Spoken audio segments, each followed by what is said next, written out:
ほな、始めようか。半年前んとこから話すでええな。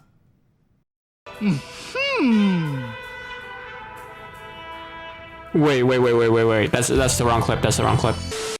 今日の主役はこの俺や。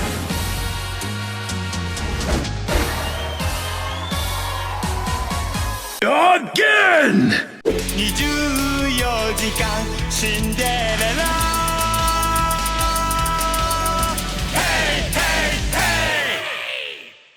Okay, correct game, but still wrong clip.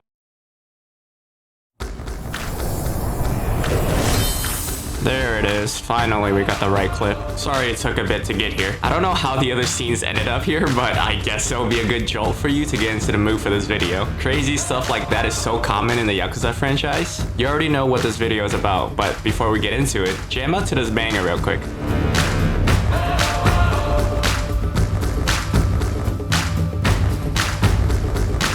And that's not the only badass OST for the title screen. Check out what happens when you click into it. Oh my god, that sounds so good. Look at Majima's badass pose. Anyways, you know what you're here for. Pirate Yakuza in under 1 hour. Let's get started. Oh, and be sure to like and subscribe if you enjoyed the video. Thank you.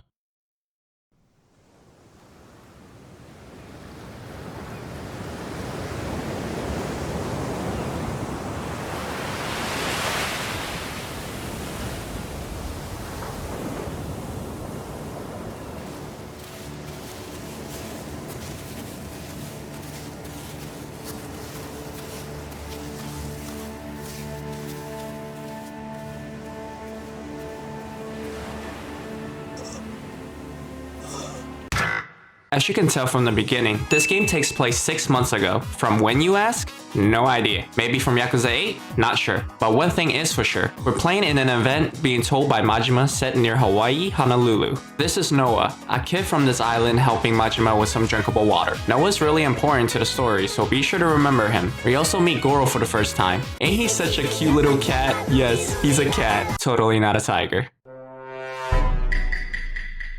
Majima here forgot everything due to a boat incident we will learn about later on, but for now, just know that he has max amnesia debuff. And yes, there was a language barrier, but that's not in the game. Majima skipped that part for our sake. Noah tells us this is Rich Island, not far from Hawaii. He also gives Majima back his trusty weapon he found near the beach. Figured it was his since it matches the tattoo on him. Goro signaled pirates near us, so we ran to hide, but it wasn't good enough. A group of pirates, led by Keith, found us. Remember him too, because he's the Kuzu of this game. We also learned about Noah's asthma problem here. They started beating up Noah, but Majima instinctively stopped him, which launched us into the tutorial. Majima might have forgotten everything regarding what happened to him or even his own name, but his muscle memory still allows him to be the mad dog during the fight. Not much to talk about the fighting in this game. You can mash light attack until you win. Maybe in legend difficulty you can't, but I played on professional and it was cake.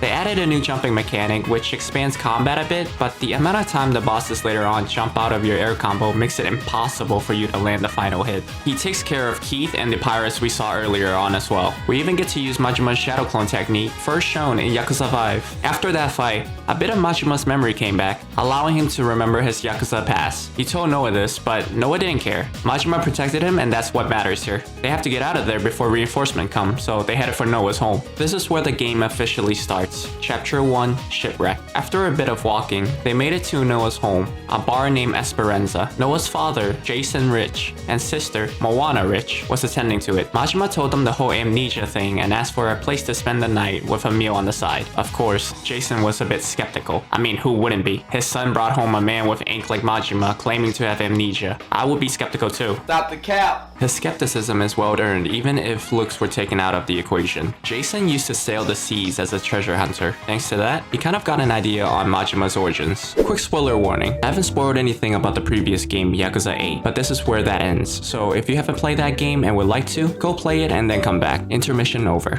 During the events of Yakuza 8 Infinite Wealth, a religious group called Pelicana gathered up an abundance of toxic waste for other countries in exchange for money. Their job was to dispose of them, but rather than doing that, They let it stockpiled in an island called Nele Island until radiation leaked into the ocean. Ichiban and the gang put a stop to that scheme. Currently, in present day or storytelling daytime, unemployed ex-Yakuzas are traveling to Nele Island to help clean up the mess. Jason theorized that Majima must have been on a boat headed towards Nele Island until something happened which led him to losing his memory and washing up on Rich Island. Getting to Nele Island might help Majima recover his memory if he sees some familiar faces, but there isn't any way to get there. No boats are willing to make the journey, let alone taking him for free. He can only wait for now until a charter boat is scheduled to come over from Honolulu.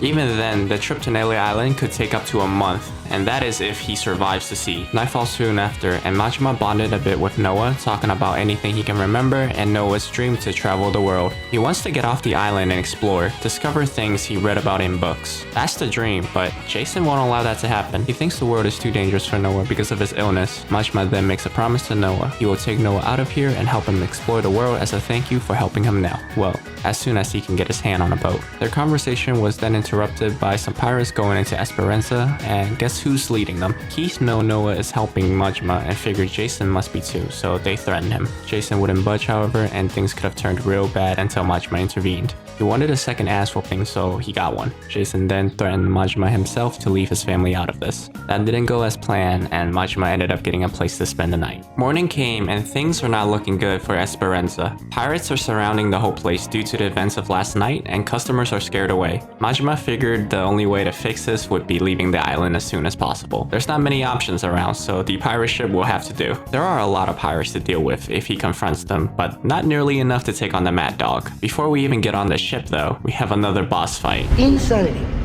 is doing the exact same fucking thing over and over again, expecting shit to change. That is crazy.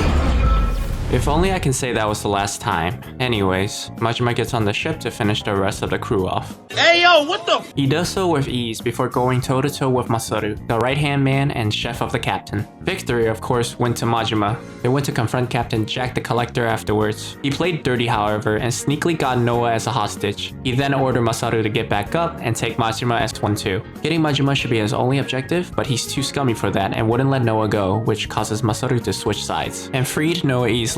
With nobody at risk now, Majima was able to go all out and defeat Jack the Collector. With the captain gone, Majima became the new captain of this ship. We can't just leave right away, however. We need a navigator, and who makes a better navigator than the former treasure hunter himself, Jason? They went and requested Jason to join them, but it wasn't gonna be so easy. The man was drunk and blamed Majima for everything that's been going on. I mean, it was justified, since it is true after all. Jason was not gonna do it, not in a million years. Well, that was until Masaru showed up. It turns out they knew each other from their treasure hunting days. That certainly did help, but he was still gonna need another final push. That push came in a form of Noah yelling some sense into him. He got so frustrated that he almost hit Noah. Majima stopped him and the two started to exchange blows. It was bound to happen sooner or later.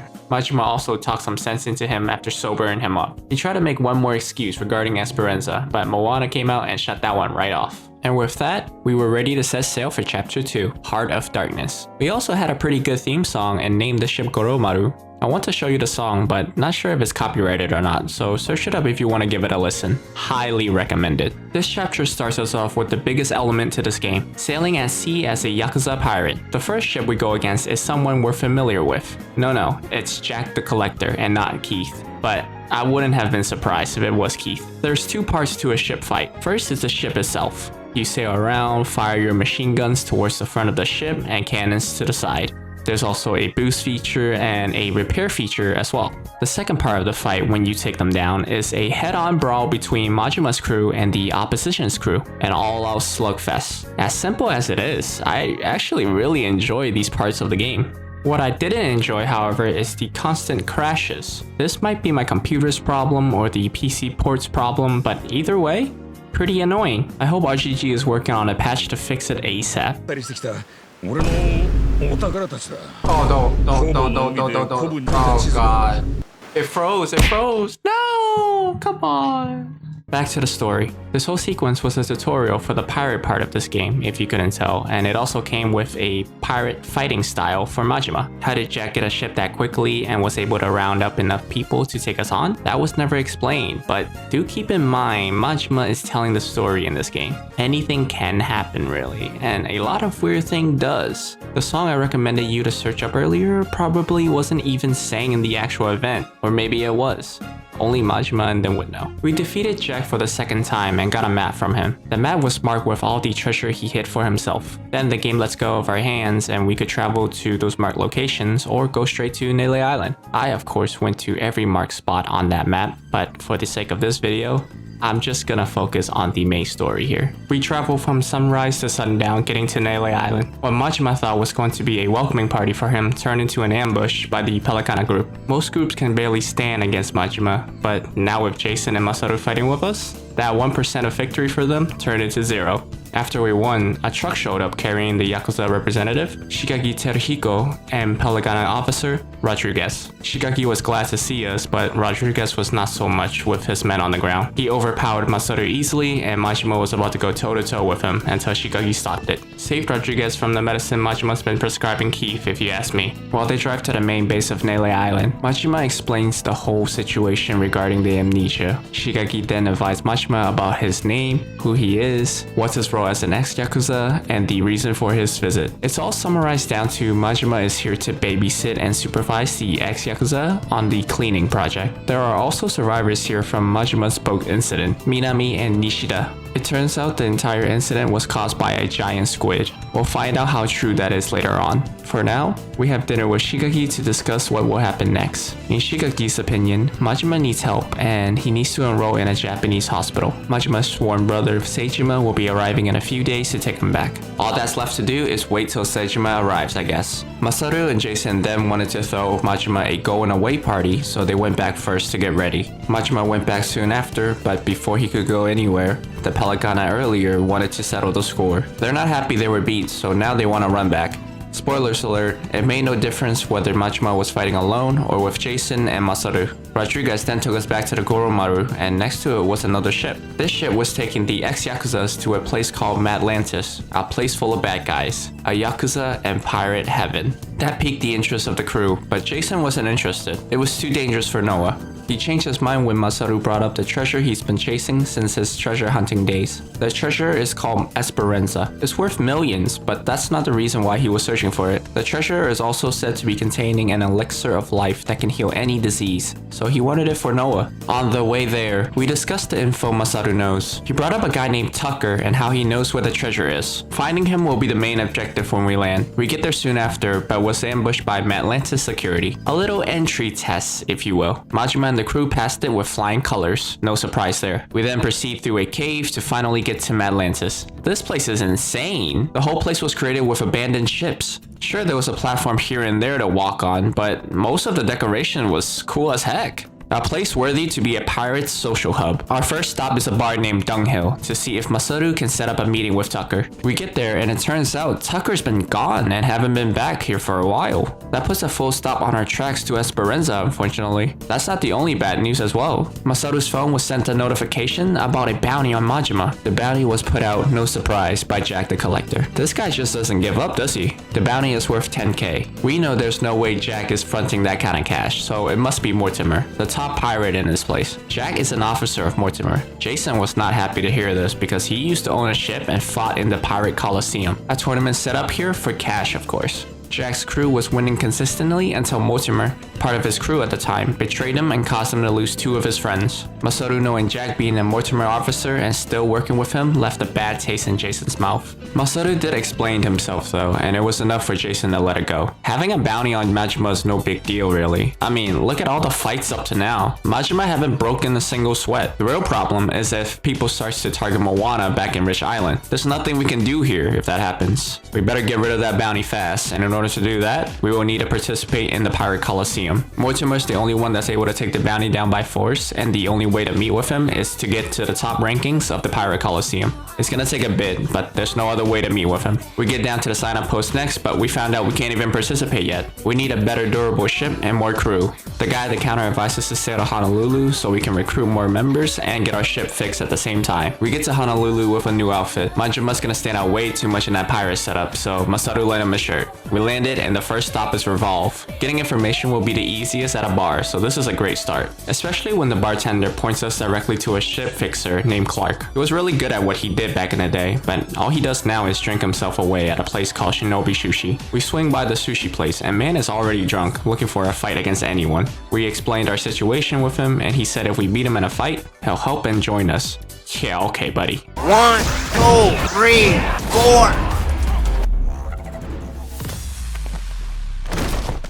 And with that, he's in. We still need another pair of hands though, an engineer named Julie. We can get her to help by finding her in her workshop. She joined us right away when we got there. Having Clark with us made it a breeze for us to convince her. They checked out the ship and decided 10k will be good enough to cover the bill. It's gonna take some time to fix and improve the ship, so in the meantime, we went to earn some money and did a bunch of side missions to recruit crew members. I won't bother you with every single crew member I recruited because we'll be here all day if that's the case, but just know that there was a lot. Earning money wasn't a problem either due to the amount of bounties out there. There are a bunch of criminals that the police are targeting but won't do anything about it, so they put bounties for them instead. First we chased a bounty for a guy named Domingo, then all the other bounties opened up for us to go for. Easy money with Majima's fighting capabilities. Using such a great money-making method allowed us to finish up fairly quickly, so we were able to get out of there in no time. Before we head back to Madlantis though, we took a trip down to Rich Island to make sure Moana is safe. After that, we head straight back to Madlantis for our first Pirate Coliseum battle.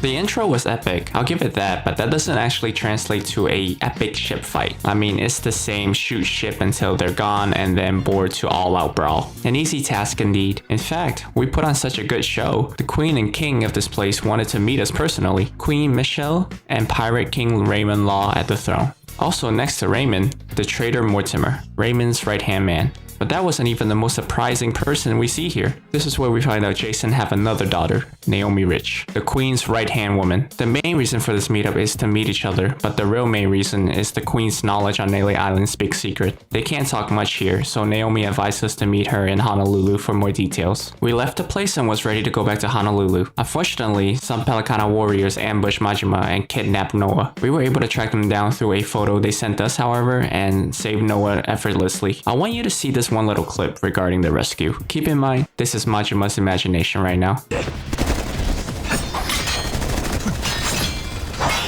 Holy, no way, bruh. What?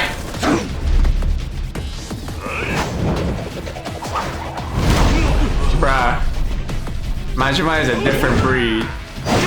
Like literally the definition of a different breed. I know this all might have never happened, but goddamn, that's badass. And also, to give him some credit, he can summon clones at will, so this might actually be possible. Anyways, we get back to Honolulu and met up with Naomi at her mom's jewelry store. While Noah and Jason have a heartwarming reunion with mom/wife, Majima and Naomi talked about this big secret about Nele Island. According to Naomi, from the queen, the lost treasure Esperanza is hidden somewhere in Nele Island and she wants Majima to find proof of this. It makes sense. Ex-Yakuza is volunteering to get rid of nuclear waste and Pelicana followers still staying on Nele after Bryce got arrested. Both sides wants the treasure for themselves, so it's a race to see who gets it first. Majima has a good reputation with the ex-Yakuzas, so he's able to investigate on the inside. That's why Queen Michelle wants him on her side.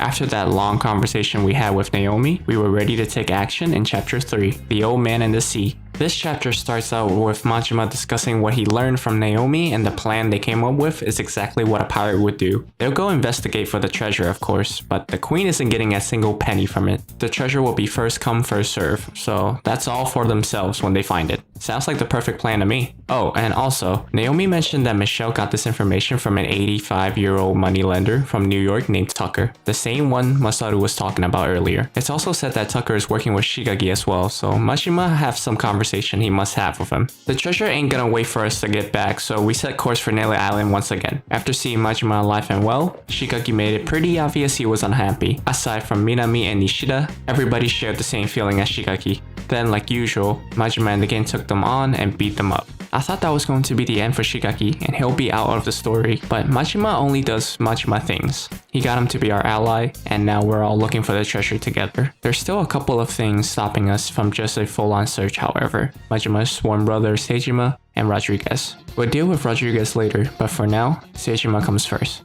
He shows up planning to take back Majima to Japan after a conversation with Shigagi. Majima of course says, nah, I ain't going back. And Seijima's like, bro, we need to go back. And Majima's like, fuck you, fuck that, let's fight. A proper intro. There you go. From a gameplay perspective, the fight was cake, like I said in the beginning. It does have its moments halfway through, but from a novelty perspective, the fight was extremely close and Majima inched out by just a little bit. After that, we tied Seijima up and told him everything we know. He's still insisting Majima to go back to Japan because he has a responsibility and also needs to get a checkup after his incident. They debated a lot and the final conclusion comes down to Majima will go back once they find Esperanza as a thank you to Noah for saving his life. The next plan of action will be to meet with Tucker in order to confirm what information he has on the treasure is legit. Apparently, he has a notebook pointing directly to it, and who's better at confirming the legitimacy of clues to treasure than the treasure hunter, Jason himself? Shigagi will set up the meeting, but we have to meet up with Tucker's right-hand man first, for him to deem our worthiness. Long story short, we meet with him and pass his test. He then told us Tucker is at Madlantis and will meet with us now. We sail back to Madlantis only to then find out we need to go through a set piece before even having a proper conversation with him. Oh my god. Majima, you need to jump. Majima, please. Please, I would have died. As you can tell, I did not like this laser part.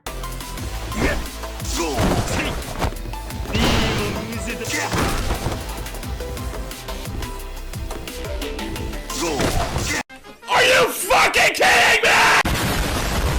I know it's my fault for running into it in the last clip, but these games are not made for smooth enough movements for that. Back to the story. We get to talking with Tucker after beating his robot toy, and he tells us he doesn't have the journal.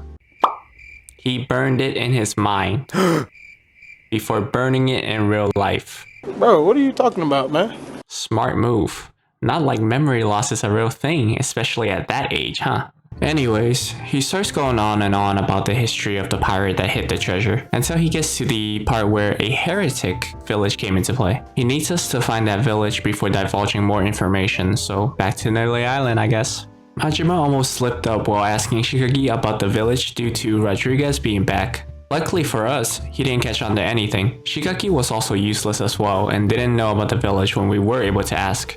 Noah, on the other hand, had a brilliant idea. He sneakily ran off by himself a couple of times and know of a Pelicano resident on Nele Island. He suggested we ask him instead, so we gave it a shot. This resident was an old man that couldn't even say a word when we asked him. The only useful information we got from this visit was that he had a lot of pictures with the arrested Pelicano leader Bryce and a coin that looks like it could be a piece of the treasure. Then Rodriguez came in claiming the old man to be his father. He got pretty spooked when he saw us with the coin, so that confirms it being part of the treasure. He attacked us after, and honestly it was perfect because we needed to beat some answers out of him anyway. Majima kicked his ass but couldn't get much due to his backup arriving. We raced back to the church to prepare for the inevitable war between the ex-Yakuzas and the Pelicano warriors. You already know the side with Majima on the team 1. Jason and them didn't even show up yet. Also, one more thing, Rodriguez should be dead.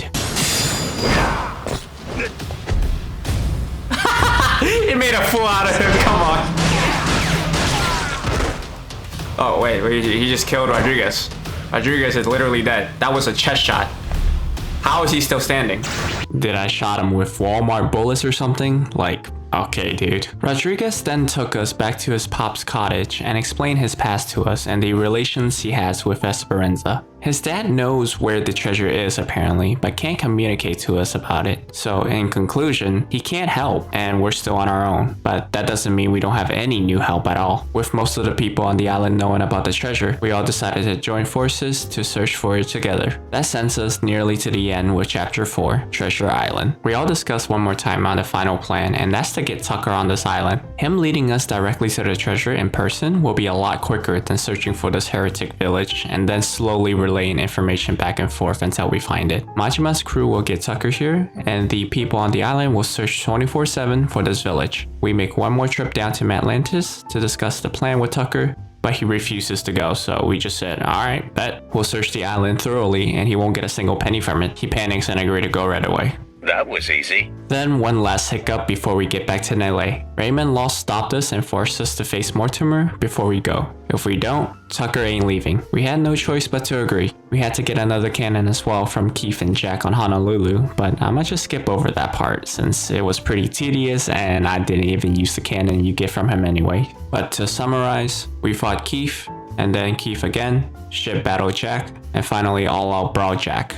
All ended in victory, of course. With everything ready, we fought Mortimer and came out victorious. His story turned out to be pretty sad though. 7 years ago, he was paid off to sabotage Jason's ship by Raymond. He only did it because he thought Masato was going to do it already. Yeah, Masato could have been the one in Mortimer's spot, but he couldn't find it in himself to betray Jason all those years ago. By the end of our conversation, Mortimer seemed like he was about to have a change of heart, but unfortunately, one of his own crew members shot and killed him. RIP.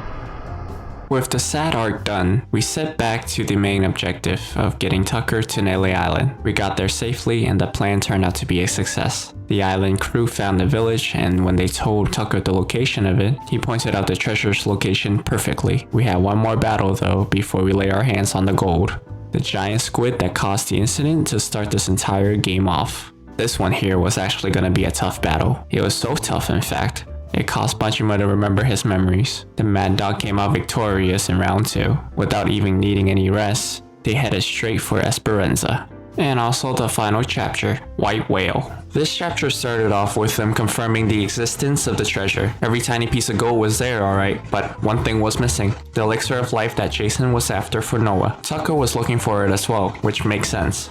But oh well, can't complain with a massive pile of gold in front of us. Then the game allows us to free roam one last time before proceeding forward to one long set piece all the way to the end credits. Once you do start the final set piece, you go straight into a ship battle with Queen Michelle. She got information about Majima finding the treasure, but not reporting back, so she brought her entire army to Nele Island. You first fight her mini ships before going toe-to-toe, or rather, hull-to-hull, with her yacht that she's on. Taking the yacht down prompts an all-out brawl that ends in, of course, the Goro pirates' victory. Queen Michelle and Naomi escape into the ocean afterwards. We don't know what happened to Naomi just yet, but a cutscene does show an unfortunate end for the queen. Because she took her entire army to Nele Island, all control at Madlantis transferred to Raymond Law. She tried to reason and bluff her way out, but it was to no avail. Raymond roasted her on her boat. Raymond then gave Majima a call and threatened to kill Moana if he doesn't give up the treasure. The group debated and argued, which ended in a fight with Shigaki because she has nothing to do with him. He doesn't care if she's kidnapped or killed. I don't blame him for it because what he did made sense to him. But that doesn't mean we're just gonna agree with him. It's the Goro pirates versus the ex-Yakuzas one last time. The results were the same as the last time Shigaki challenged Majima, so he's probably not surprised he lost either. That's also probably why he thought the only way he'll win this time is by getting Noah as a hostage. That didn't go as planned however, due to Jason getting in his way. Shigaki ran with a knife and Jason tanked it to save Noah. The setting got way more sad than the thing with Mortimer, but he's not done yet. Seijima rushed Jason out of there on Majima's plea to get him to a hospital. Feeling guilty in front of Noah, Shigaki swapped sides once again to help rescue Moana. This is the final plan to end it all. Majima would trade himself plus the treasure for Moana's safety. Don't worry, Majima always has a plan. I'm dying. Help me. Okay, maybe not that much of a plan. He did believe in the power of friendship though, because Seijima alongside Naomi showed up to the rescue. Seijima then explained how he and Naomi are here together after the three idiots were defeated. Seijima and Tucker took Jason to Tucker's cave in Madlantis to do what they could, and Naomi was hiding there. Seeing what happened to Jason, Naomi decided to team up with us. Jason is currently flying to a Honolulu hospital, so he should be fine. With Naomi on our side, we'll hit Raymond back 100 times harder than the amount he hit us. They made their way out, and it looks like the Goro pirates have taken over the cannon in Madlantis as well. Only Raymond is left now. Raymond is sitting at the top of the castle waiting for us to battle through his lackeys. There were no challenge though against the Goro pirates. Majima and gang battle through them easily, and all of the crew stay back so Majima can go confront Raymond. Majima gets to the throne room and Raymond started making a speech about power and beast and blah blah blah, like shut up. All that yapping only for the fight to look like this. Boom, bam, bop, bada bop, boom, pow. And that could have been the end, but no, Mr. Ego have to pull a Frieza against Goku on Namek. Then he got the same ending as Michelle, exactly what he deserved. Majima head back up to the throne room afterwards to meet up with everyone. Jason showed up alive and well. They took one commemorating photos together, and it turns out that was the only thing Majima got from this entire adventure. Well, materialistic wise. That is such a Majima thing to do. The end scene also showed Masaru talking about the life of Elixir, and its purest form looks no different than a rock. Another scene also showed Rodriguez telling Shigaki his dad suddenly moved after so long when he told him he found the treasure. His dad apparently took a boat out to throw all the rocks in the yard to the bottom of the ocean. Without each other's knowledge, they have no clue the most important part of the treasure was right next to them all this time. Ichiban also made a cameo at the end, showing them at a show set with Majima telling the story. Maybe this will be a side mission in Yakuza 9. That would be pretty cool. The very last scene showed Majima and Seijima talking while on their way to a very familiar spot, Toto University Hospital. They make small talks here and there about the adventures they just went on, but the one thing that caught my attention and tugged my heart a bit was that when Majima went to Nele Island for the supervising job, he already knew about the treasure. In fact, he still didn't want to go after hearing about the amount of money that could be found, but the moment he heard that the treasure contained an elixir of life, he went without hesitation. If you know who's in the hospital, then you know why he went, and that's such a heart-wrenching thing to hear. He wanted that elixir for none other than Kazuma Kiryu. Even without showing his face in this game even once, he's the reason this story existed in the first place. It really shows just how deep these characters' friendships are. Anyways, that was Yakuza Pirates in under an hour. I really hope you enjoyed the video as much as I enjoy making it. If you saw the entire thing, leave a comment to let me know what was your favorite part about it. Leave a like and subscribe too while you're there. I mean, you're literally right there. Anyways, I'll see you guys in the next video. Have a good one.